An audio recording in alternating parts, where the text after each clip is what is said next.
Welcome back. The COVID-19 pandemic is pressing down economic and business. This is no exception for the banking sector, where the performance of a number of banks issuers contracted until the third quarter of 2020 with a declining net profit. The COVID-19 pandemic is pressing down economic and business. This is no exception for the banking sector. So far, almost all state-owned banks have reported financial performance in the third quarter 2020, except Bank Rakyat Indonesia. Not only state-owned banks, private banks have also declared their performance. Two of them are Bank Sentral Asia and Panin Bank. If we compare one by one, Bank Sentral Asia or BBCA posted the largest net profit with the lowest decline. By end of September 2020, BBCA obtained net profit of 20.03 trillion rupiah, or slightly declined by 4.2% year-on-year. Even though decreased annually, but on a quarterly basis, BBCA's net profit grew significantly, 37.8% quarter-to-quarter to 7.79 trillion rupiah. In contrast to BBCA, two state-owned banks recorded a deep decline in net profit.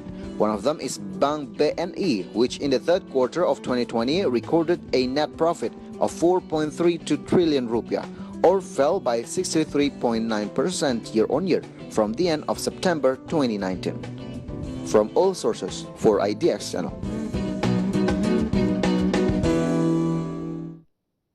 COVID-19 pandemic suppressed the Indonesian economy. One of the evidence is the latest GDP data in the third quarter of 2020, which minus 3%, followed by the negative growth in the previous quarter.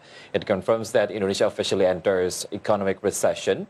And viewers, as one of the economy backbone, banking sector also showed deep contraction in the third quarter. How deep is the contraction? Let's see the data in the first graphic. This is state-owned banks' financial performance highlights. By the end of the third quarter of 2020, Mandiri or Bank Mandiri, the net interest income down by 4.27% year-on-year to 43.38 trillion rupiah. Meantime, for the net profit, it also down by 30.73% year-on-year to 14.02 trillion rupiah. Meantime, the net interest margin down by 90 basis points year-on-year to 4.68%. Meantime, for the stock market capitalization, as much as 266 trillion rupiah. And after Mandiri, we have BNI with the net interest income down by 0.8% year-on-year to 26.64 trillion rupiah. Meantime, the net profit down by 63.9% year-on-year to 4.32 trillion rupiah. Meantime, for the net interest margin down by 60 basis points to 4.3% year-on-year. And stock market capitalization, 86.16 trillion rupiah. Despite deep decline in the net profit, Bank Mandiri was still able to post third-party funds growth, almost 15% year-on-year. But unfortunately, the loan distribution only grew slightly by 3.7%. President Director of Bank Mandiri, Darmawan Junaidi, said that the company is continuously trying to maintain the financial performance so that the contraction will not get deeper. Meantime, for BNI, the deep contraction on net profit mainly contributed by slower net interest income and the increasing risk mitigation, which can be seen from its coverage ratio that significantly increased to the level of 206.9% by September. And there are the highlights of Mandiri and BNI. And how about the other state-owned banks? The answer is on the next graphic. This is state-owned banks' financial performance. This is Bank BTN or BTN. By the end of third quarter of 2020, the third-party funds grew by 18.66% year-on-year to 230.35 trillion rupiah. Meantime, interest expenses down by 3.49% year-on-year to 11.95 trillion rupiah. Net profit grew by 39.72% year-on-year to 1.12 trillion rupiah. And the loan and financing distribution dominated by house mortgage to 254.9 trillion rupiah and stock market capitalization as much as 14.51 trillion rupiah. And compared to BNI and Mandiri, we can say that BTN financial performance is quite good, especially not strong yet net profit growth. Regarding that, President Director of BTN Pahala Mansuri stated that the improving net profit was supported by lower interest expenses and interest efficiency.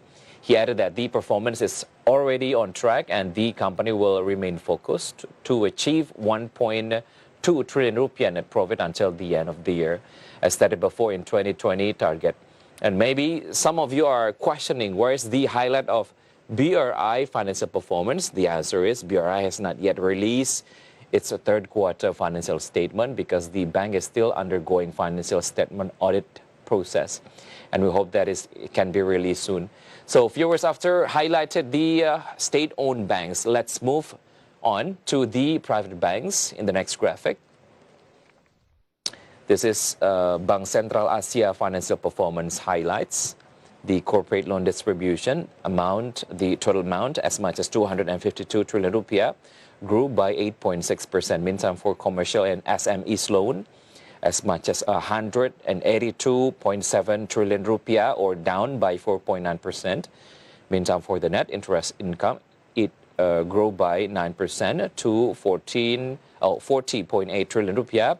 Meantime, for net profit, 20.04 trillion rupiah, down by minus or 4.2%. Meantime, for the stock market capitalization, as much as 717.46 trillion rupiah. And if we compare with the state-owned banks, Bank Sentral Asia posted the largest net profit with the lowest decline. Net profit of BBCA only declined slightly by 4.2% year-on-year. The management of Bank Sentral Asia explained that the lower profit was caused by higher allowance for losses that in line with decreasing credit quality risk. Meantime, for credit or loan distribution side, the company stated its focus to help customer in restructuring their credit since the beginning of the pandemic. And that's BCA. Let's move to another private bank in the next graphic. We're going to see the financial performance of Panin Bank by the end of third quarter of 2020. In the intermediary services, the third-party funds, as much as 146.44 trillion rupiah, grew by 7% year-on-year, and total loan distribution, as much as 133.93 trillion, 12.9 year-on-year. Income and revenue, fee-based income, grew by 79.2% year-on-year to 2.26 trillion rupiah. Meantime, for its net profit, grew by 5.2% year-on-year to 2.33 rupiah. And for the stock market capitalization, as much as 18.9 trillion rupiah. Even though impacted by the pandemic, Panin Bank successfully obtained net profit growth by the end of third quarter. Meantime, in the loan or credit side, the bank unfortunately posted lower credit distribution. Nevertheless, the bank succeeded to maintain the credit quality, which can be seen on the NPL ratio at 0.58%. Regarding its positive achievement, management of Panin Bank hopes that the performance can deliver more optimism in the midst of this difficult period for all industries. And so, viewers, we hope that the improvement in the banking financial performance can be maintained, since banking sector plays a vital role in the Indonesian economy. Stay with us because Market Headlines will be right back after this quick break.